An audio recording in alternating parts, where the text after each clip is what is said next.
곧 예배가 시작됩니다. 온라인으로 하나님께 드리는 예배에 정성을 다해 임해 주시기 바랍니다. 온 가족이 함께 모여 거룩하게 예배를 드립니다. 부모가 아이들의 훌륭한 영적 교사 역할을 하시길 바랍니다. 단정한 복장으로 예배를 드립니다. 성경책을 지참합니다. 예배 10분 전부터 예배 준비를 완료하고 기도합니다. 올바른 자세로 모든 순서에 정성을 다해 참여합니다. 핸드폰보다는 TV나 컴퓨터 모니터로 예배를 드립니다. 예배에 집중하여 하나님의 은혜를 기대합니다.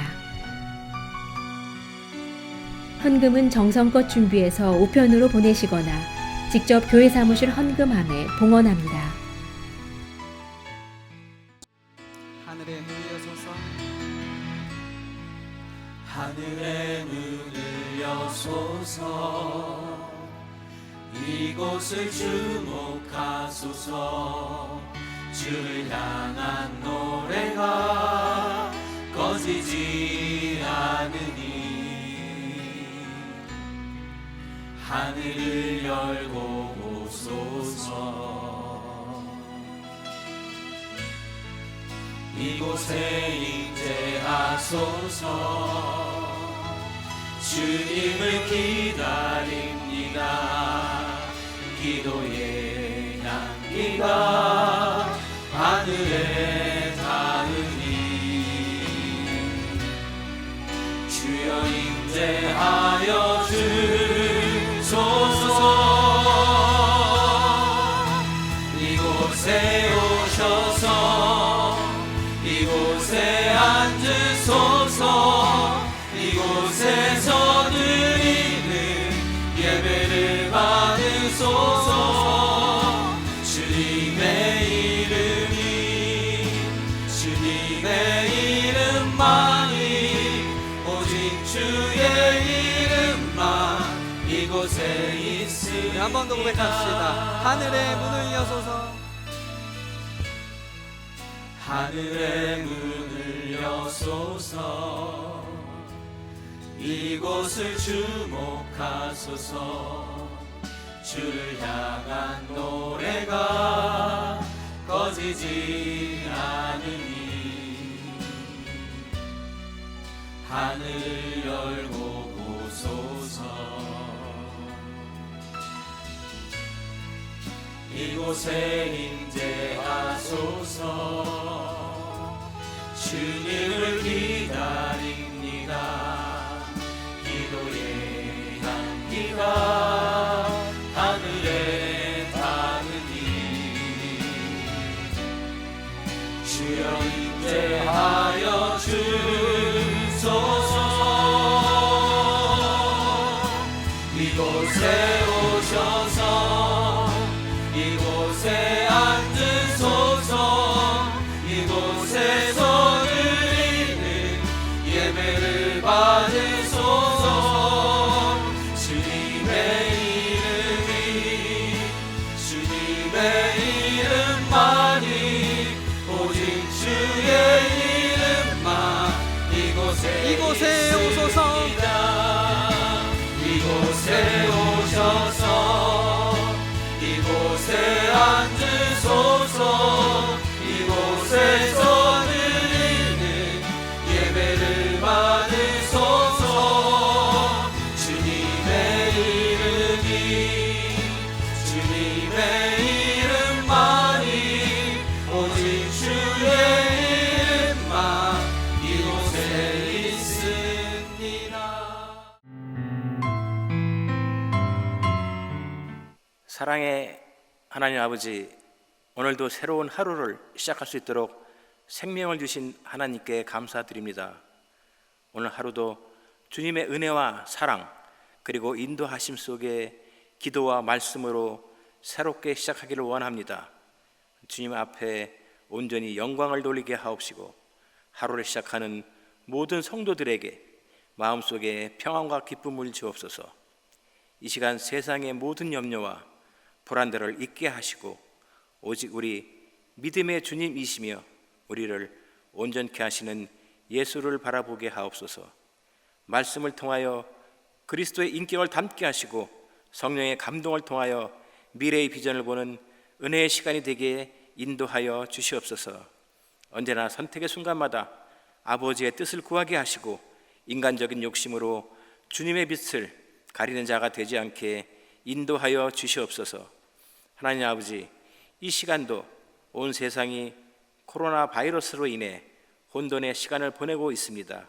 속히 바이러스의 백신과 치료제가 전 세계 모든 사람들에게 보급되어 우리들을 두려움과 불안에서 벗어나게 하시고 웃음과 평화를 찾게 하옵소서. 이제 힘들고 어려웠던 2020년 한 해가 마무리되어가는 시간입니다. 하지만 지나온 시간들을 돌아보면 모든 것이 하나님의 은혜였음을 고백합니다. 우리의 부족함으로 인해 해왔던 아쉬움과 후의 잘못들을 하나님 앞에 모두 내려놓고 말씀과 기도로 올 한 해를 정리하게 하시옵소서. 하나님 아버지, 성도들을 위하여 기도합니다. 이 시간 온 마음과 정성으로 예배하게 하시고 육신의 병으로 고통받는 성도에게 건강과 힘을 주시고 가정의 어려운 문제로 고민하여 간구하는 기도를 주께서 들어주시고 이 시간 다 해결받는 은혜 받는 시간이 되게 하시옵소서. 이 시간 하나님의 말씀을 대언하실 김창룡 전도사님을 위해 기도합니다. 주님이 사랑하시는 전도사님 축복하여 주시고 말씀을 증거하실 때 성령 충만 주셔서 말씀을 받는 성도들 모두가 주님을 향한 사랑이 뜨거워지고 삶 속에서 놀라운 변화를 경험하게 하옵소서. 이 시간 우리와 함께 하시는 예수 그리스도 이름으로 기도드립니다. 아멘. 오늘 우리에게 주시는 하나님의 말씀은 다니엘 7장 15절부터 28절입니다. 함께 봉독하시겠습니다. 나 다니엘이 중심에 근심하며 내 머릿속에 환상이 나를 번민하게 한지라. 내가 그 곁에 모셔 선 자들 중 하나에게 나아가서 이 모든 일의 진상을 물으매 그가 내게 말하여 그 일의 해석을 알려주며 이르되 그 내 큰 짐승은 세상에 일어날 내 왕이라.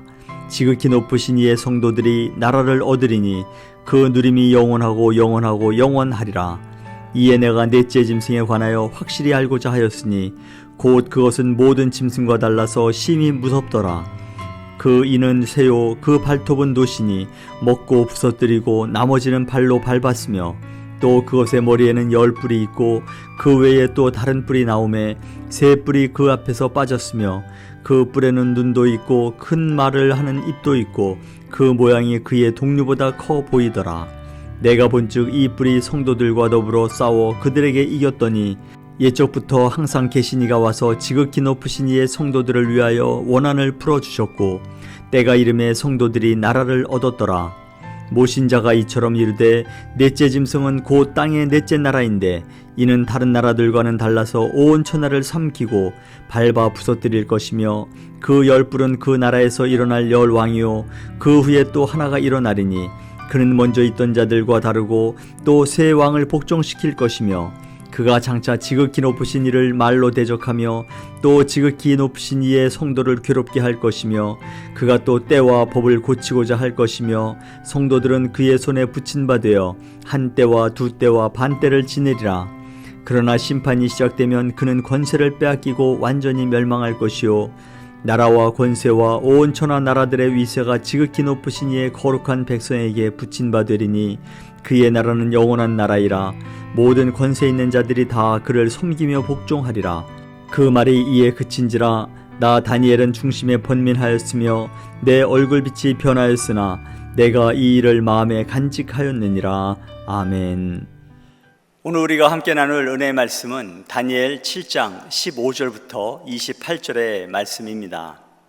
어제 새벽에 담임 목사님께서 말씀하신 것처럼 다니엘서가 선지서이면서 묵시문학인 것은 본문 7장 이후부터 나오는 환상 때문이라고 말씀을 하셨습니다.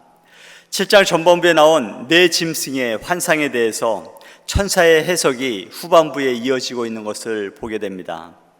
오늘 본문을 정리해서 잠깐 말씀을 드리며 이렇습니다. 15절부터 18절까지에서는 다니엘이 하나님으로부터 받던 환상의 뜻이 무엇일까를 고민하다가 해결을 할 수 없게 되자 옆에 있던 천사에게 묻습니다. 여기서 천사는 다니엘이 본 환상 중에 내 짐승은 세상에 일어날 내 왕을 의미하며 지극히 높으신 이의 성도들이 나라를 얻되 그 누림이 영원할 것이라고 말씀해 주고 있는 것을 보게 됩니다. 그리고 19절부터 28절까지에서는 다니엘이 환상 중에 본 네 짐승 중에 가장 기이한 짐승의 집행 심판과 함께 하나님께서 정하신 때에 하나님께서 예비하신 성도의 나라를 실현하는 것에 대해서 천사와의 대화를 보여주고 있다고 볼 수 있습니다. 어제 새벽에도 담임 목사님께서 말씀하신 것처럼 환상 중에 보여준 것은 세계의 역사를 말씀해 주고 있습니다. 바벨론과 그리고 메대와 바사, 곧 페르시아를 의미하죠. 그리고 그 다음이 그리스, 그리고 마지막 넷째 짐승은 로마를 의미하고 있습니다. 이 네 번째 나라가 온 천하를 삼키고 그리고 밟아 부서뜨리고 그 후에 열 나라가 등장할 것이라고 말을 합니다. 하지만 하나님의 심판이 시작되면 온 천하에 있는 그 나라들의 권세와 그리고 위세가 다 하나님의 거룩한 백성에게 붙여지고 하나님의 백성들은 영원한 나라가 될 것이라고 말씀을 하고 있습니다. 넷째 짐승이야말로 강력한 힘의 권세로 가장 강활한 땅을 정복하고 거대한 나라를 이룬다고 얘기합니다. 로마 제국을 보통 1000년이라고 말하고 있지 않습니까? 정말 대단하지 않습니까? 전 지중해 세계를 통합하면서 선진 문명을 각 유럽 각지에 전파하면서 영원할 것 같던 그 로마도 하나님의 무대에서 막을 내리게 됩니다. 그렇게 오래 지속될 것만 같고 또 영원히 무너지지 않을 것만 같았던 로마도 역사의 뒤안길로 사라지고 말게 됩니다. 그런데 이런 생각을 한번 해봤습니다. 여러분, 성경에 보면 900살 이상 산 사람이 여럿 있지 않습니까? 노아는 930살을 살았고요, 아담도 950살을 살았습니다. 그리고 가장 오래 산 사람은 무드셀라 969살을 살지 않았습니까? 이런 사람들이 볼 때는 로마 제국이 자기와 같은 세대를 살았던 그런 느낌이 아니었겠습니까? 이런 입장으로 본다면 오랜 역사를 자랑하는 것이 기껏해야 한 사람의 인생 연수에 불과하다는 것이죠. 그렇게 오랜 역사라고 자랑할 것만은 아니라고 생각이 들기도 합니다.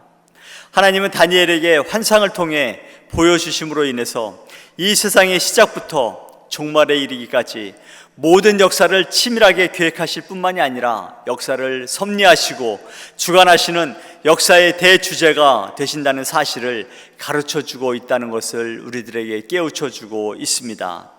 과거 다니엘에게 하나님의 계획을 미리 알려주시고 이를 계획하신 하나님께서는 오늘 현재를 살고 있는 우리에게도 그 말씀을 바라보면서 동일하게 역사의 주관자가 하나님이라는 사실을 깨달아 알기를 원하고 계시다는 것입니다. 하나님께서 허락한 영원한 나라를 거룩한 백성인 우리 성도들에게 붙여주시겠다는 약속인 것입니다. 얼마나 감사한 일입니까? 우리가 때로는 이 세상에서 악의 세력에게 고난을 당하기도 하고 또 질병 때문에 고통을 당하기도 하지만 결국 세상 끝날 마지막에는 최후 승리와 함께 영원한 하나님 나라에서 하나님과 함께 그 영광을 누리고 살아가는 그 백성, 그리고 그 영광을 함께 누리는 것이야말로 바로 우리 하나님의 백성인 우리라는 것을 하나님께서는 말씀하고 있습니다. 이 얼마나 감사하고 복된 것입니까? 우리가 하나님의 뜻을 이루며 살아간다는 것이 그렇게 쉬운 것은 아닙니다. 저절로 되는 것도 아니지 않습니까? 세상의 일을 봐도 그렇지 않습니까? 나쁜 것은 연습을 안 해도 자연스럽게 몸에 익숙해지지만 좋은 것, 몸에 유익한 것은 연습이 필요하고 훈련이 필요한 것을 우리들은 많이 느끼게 됩니다. 본문 15절을 보면 이런 말씀이 나옵니다. 나 다니엘이 중심에 근심하며 내 머릿속의 환상이 나를 번민하게 한지라 라고 말씀하고 있습니다. 다니엘은 바다에서 나온 큰 네 짐승과 인자와 같은 이와 관련한 묵시로 인해서 심히 고민하고 번민하는 것을 성경은 말씀하고 있습니다. 우리는 여기서 다니엘이 번민한 이유에 대해서 묵시가 의미하는 바를 몰랐기 때문이라고 생각할 수 있습니다. 다시 말해 과거 바벨론의 느부갓네살이 두 번의 꿈을 꾸고 번민한 것처럼, 그리고 벨사살 왕이 손가락이 나타나서 왕궁 벽면에 썼던 그러한 문자 있지 않습니까? 메네메네 데겔 우바르신 이라고 기록한 것을 보고 그 의미를 알 수 없어서 번민했던 것처럼, 다니엘도 기이한 묵시를 보고 그것의 뜻을 알지 못해서 번민하고 있는 것을 보게 됩니다. 그런데 오늘 본문 28절을 보면 다니엘은 하나님을 모시고 있던 천사로부터 묵시에 대한 해설을 들은 후에도 번민하고 있는 모습을 보게 됩니다. 이것을 보면 다니엘이 번민한 것은 단지 묵시의 의미를 몰랐기 때문만은 아니었다는 것을 보게 됩니다. 그러한 사실보다 그를 번민하게 한 것은 그러한 환상이 의미하는 의미 때문이었다는 것을 보게 됩니다. 왜냐하면 사실 그는 여러 차례 꿈이나 또 환상과 관련된 의미를 해석한 바 있습니다. 그렇기에 하나님께서 그에게 보이신 환상의 분명한 의미를 알 수는 없었다 해도 그것이 무엇을 의미하는지는 대략 짐작을 하고 있지 않았을까 하는 것입니다. 즉 그는 정확한 의미에 대한 궁금증과 그것이 의미하는 바에 대한 불길함으로 인해서 천사에게 그 진상을 묻게 되고, 그 진상을 전해들은 다니엘은 결국 큰 번민에 빠지게 되었다는 것입니다. 이러한 다니엘의 번민은 세상 사람들의 번민과는 다른 것이었습니다. 세상 사람들은 세상의 육적인 일로 번민을 하게 됩니다. 재물이나 권력, 또 건강이나 장수, 명예나 또는 학력, 외모, 직장과 같은 것들로 인해서 번민을 하게 됩니다. 그로 인해서 정신적, 육체적 고통을 겪게 되는 것을 보게 되지 않습니까? 그러나 다니엘은 그러한 세상의 육적인 일로 번민한 일이 없었습니다. 그는 정치적 반대자들이 자기를 제거하기 위해서 간계를 꾸밀 때에도, 또 반대자들의 계략으로 인해서 사자굴에 던져지는 그러한 상황에서도 번민하는 모습을 찾아볼 수 없습니다. 다니엘로 번민케 한 것은 육적인 일이 아니라 신령한 일이었습니다. 우리 성도들이 해야 할 번민도 바로 이러한 번민이 되기를 소망해 봅니다. 세상적인 번민은 다 주님께 맡기시고 영적인 번민으로 하나님 앞에 나아가는 믿음의 사람들이 되기를 간절히 소망합니다. 주님은 마태복음 6장 31절과 32절에서 이렇게 우리에게 권면하고 있습니다. 그러므로 염려하여 이르기를 무엇을 먹을까, 무엇을 마실까, 무엇을 입을까 하지 말라. 이는 다 이방인들이 구하는 것이라. 너희 하늘 아버지께서 이 모든 것이 너희에게 있어야 할 줄을 아시느니라 라고 말씀하고 있습니다. 이 세상을 살아가는데 무엇을 먹고 어떻게 살아야 하는지가 왜 고민이 안 되겠습니까? 그런데 주님은 이런 것에 대한 염려는 다 주님께 맡기라고 말씀하고 있습니다. 그리고 우리가 해야 할 고민이나 번민은 다른 세상적인 것이 아니라 신령한 것이라고 말씀해 주고 있습니다. 이러한 신령한 번민은 우리의 영혼을 더욱 깨끗하게 하고 하나님의 오묘하신 뜻을 더욱 깊이 있게 깨닫게 하는 줄 믿습니다.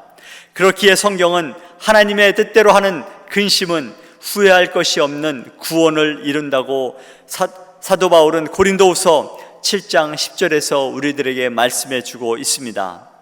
여기에서 우리의 연습과 훈련이 필요한 것입니다. 세상은 자꾸만 우리에게 세상의 근심거리를 가져다 줍니다. 자녀의 문제, 재정의 문제, 사업의 문제, 건강의 문제, 이러한 근심거리는 정말 끊이지 않습니다. 한번 걱정이 생각 속에 들어오면 그때로부터 꼬리에 꼬리를 물고 계속 되어지는 것을 우리는 경험하게 됩니다. 때로는 이런 걱정 때문에 밤잠을 설치기도 하고 이리 뒤치락 저리 뒤치락하면서 밤을 새는 경우들도 있습니다. 그러다 보면 어느새 아침을 맞게 되고 그러다 보면 하루를 망치게 되는 일들도 경험하게 되지 않습니까? 그런데 그 어떤 하나도 밤새도록 고민을 한다고 해도 해결되는 것은 아무것도 없는 것들을 경험하게 됩니다. 어떻게 이런 것들을 알 수 있냐고요? 제 인생이 길지는 않지만 그래도 반백년 인상을 살아보면서 제가 늦게 신학을 공부했으니 이전에 뭔들 안 해봤겠습니까? 이거는 자랑이 아니라 제 부끄러운 과거의 고백이라고 할 수 있습니다. 제가 경험했던 일들을 조금씩 풀어가면서 말씀을 드려야 할 텐데, 좀 더 재미있게 말씀을 드려야 할 텐데 안타깝게도 그러한 재주는 저에게 없는 것 같습니다. 하나님께서 저에게 허락하신 많은 경험들을 통해서 하나님은 깨달아 알게 하셨던 것 같습니다. 사랑하는 성도 여러분, 세상 염려는 우리가 고민한다고 해결이 되지 않습니다. 고민하실 시간에 하나님께 조금이라도 가까이 나아가고 하나님께 무릎을 꿇고 기도하면서 그 모든 문제를 하나님 앞에 아뢰는 여러분과 제가 되기를 간절히 소망합니다. 우리가 고민하고 번민해야 할 것은 하나님 나라에 대한 신령한 것들인 줄 믿습니다. 신령한 고민은 하면 할수록 기쁨이 되고 영적 성장이 되고 삶의 열매가 있는 줄 믿습니다. 이런 신령한 고민을 통해서 하나님 나라의 백성된 삶을 온전히 누리며 살아가는 여러분과 제가 되기를 간절히 소망합니다. 본문 16절에서 우리는 다니엘이 하나님께서 보여주신 묵시의 참뜻을 알기 위해 그 곁에 모셔선 자들 중에 하나인 천사들에게 묻는 것을 보게 됩니다. 이를 통해 우리는 하나님의 계시를 바로 알고자 하는 다니엘의 적극적인 모습을 보게 됩니다. 다니엘은 묵시를 보는 것으로 만족한 것이 아니라 그 묵시가 상징적인 형태로 주어졌기 때문에 그것이 무엇을 의미하는지 올바로 또 바르게 알고자 하는 노력을 하는 것을 보게 됩니다. 그래서 그 묵시가 의미하는 바가 무엇인지에 대해서 물었던 것입니다. 그래야 하나님께서 행하실 일이 무엇인지를 정확하게 알 수 있었다는 것입니다. 다니엘은 우리가 아는 것처럼 하나님의 뜻을 전달하는 선지자였습니다. 그의 사명은 하나님께서 이스라엘 백성들에게 하시고자 하시는 말씀을 듣고 바르게 전달하는 것이 그의 사명이었습니다. 그가 자기 본연의 사명을 바르게 감당하기 위해서는 그에게 보여주신 묵시가 무엇인지 정확하게 알아야 할 필요가 있었던 것입니다. 그것이 본인을 위한 것일 수도 있었겠지만 선지자로서 하나님의 백성들을 향한 하나님의 계획이 무엇인지 아는 것은 더더욱 중요한 일이었습니다. 그는 하나님께서 보여주신 묵시의 의미를 알고자 적극적이고 능동적인 자세를 보였습니다. 이러한 다니엘의 태도는 하나님의 말씀을 받은 우리 모두에게 요구되는 바입니다. 하나님의 말씀을 올바르게 알고자 하는 적극적이고 그리고 능동적인 태도야말로 우리 그리스도인이 가져야 할 태도라고 볼 수 있습니다. 사람은 누구나 중요한 일이나 가치 있다고 생각되는 일에 대해서 관심을 갖고 신경을 쓰고 시간을 투자하기 마련입니다. 그리고 그 일이 자신뿐만이 아니라 주변 사람들에게 또 다른 의미를 지니는 일이라고 하면 더더욱 그렇지 않습니까? 요즘 같은 시기에 누구에게나 할 것 없이 코로나 백신은 모두에게 큰 관심거리고 언제 백신이 나와서 주사나 혹은 백신약을 먹을 수 있을지가 관심거리가 아니겠습니까? 제가 30대 초반일 때 막 신학교를 파트타임으로 공부할 때 이전 교회에서 파트타임으로 사역을 하면서 청년들을 지도했던 적이 있습니다. 그때 여러분들이 잘 아시는 이창민 목사님이 한 아파트에 살면서 신학교에서 공부를 할 때였습니다. 그때 청년들을 가르치면서 성경 공부를 마치고 얘기를 하면서 들어보면 청년들의 얘기의 대부분의 대화는 이런 내용입니다. 직장은 어디가 좋고, 그리고 자동차는 어떤 것이 좋고, 이 자동차는 뭐가 좋고 어떤 성능이 좋고, 이런 얘기들을 주로 합니다.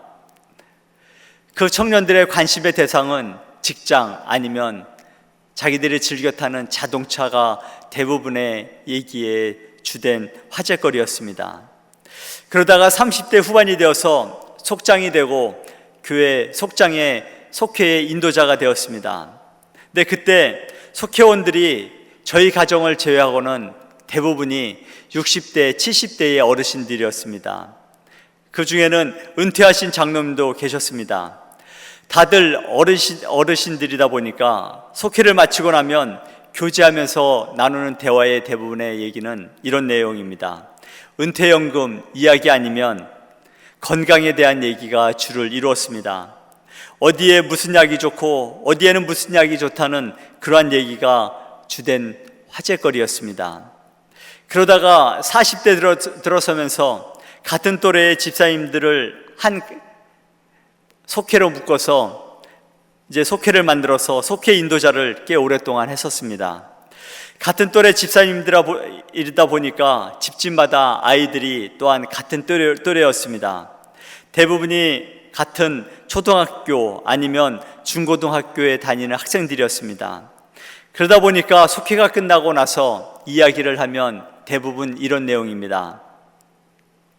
사춘기가 어쩌고, 그리고 장래 학생들이 자기 자녀들이 들어갈 학교가 어떤 학교인지 그러한 얘기들이 대부분이지 않겠습니까? 이제 그러다가 하와이에 와서 이제 어르신들을 보고 아니면 5, 60대 분들과 얘기를 하다 보면 이런 얘기가 주된 이야기입니다. 당연히 건강 얘기가 주된 화제거리입니다. 어디 아픈 데는 이걸 꼭 먹어야 되고 이거 안 먹으면 큰일 난다는 그러한 얘기들이 주된 화제거리입니다. 다 필요한 얘기들 아닙니까? 살아가면서 시와 때에 맞는 이야기들이라고 볼 수 있습니다. 그것을 벗어나서는 살 수 없는 것이 인생인 것은 맞습니다. 물론 그것도 중요하지만 그것보다 우선시해야 하고 우리에게 더 큰 관심의 대상이 할 것이 무엇인가를 성경은 우리에게 계속해서 말씀해 주고 있습니다. 우리의 길과 우리의 빛이 되시며 우리 삶의 생사화복을 주관하시고 그리고 우리의 삶을 축복의 길로 인도하시는 하나님의 말씀을 바르게 알고 또 그 말씀을 깨달아 알아야 한다는 것이 주된 우리에게 주시는 하나님의 말씀인 것입니다. 왜냐하면 하나님의 말씀인 이 성경 안에는 하나님의 사랑하시는 여러분과 저를 향한 하나님의 사랑하심과 그리고 축복하심 그리고 이 세상을 살아가는 하나님의 원리가 담겨져 있다는 것을 성경은 우리들에게 가르쳐주고 있습니다. 2000년대 초반에 들어서면서 세상의 관심은 인문학에 쏠리기 시작했습니다. 너나 할 것 없이 인문학을 배워야 한다고 이야기합니다. 오죽하면 2011년도에 구글에서 직원 6,000명을 뽑았는데 그 중에 5,000명이 인문학을 전공한 전공자였다고 합니다. 발상의 전환을 위해서도 필요하고 창의력을 높이고 종합적 사고를 위해 필요하다고 합니다.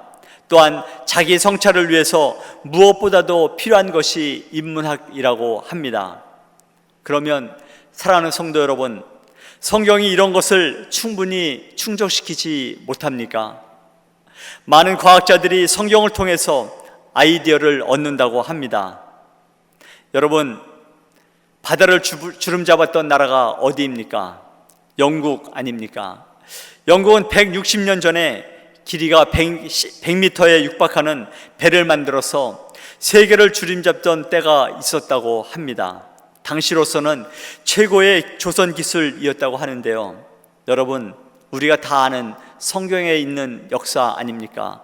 노아는 4300년 전에 이미 그만한 크기의 배를 만들지 않았습니까? 무려 길이가 대략 135m나 되는 큰 방주를 만들었습니다. 그것도 나무로 만들었으니 얼마나 대단한 사실 아닙니까?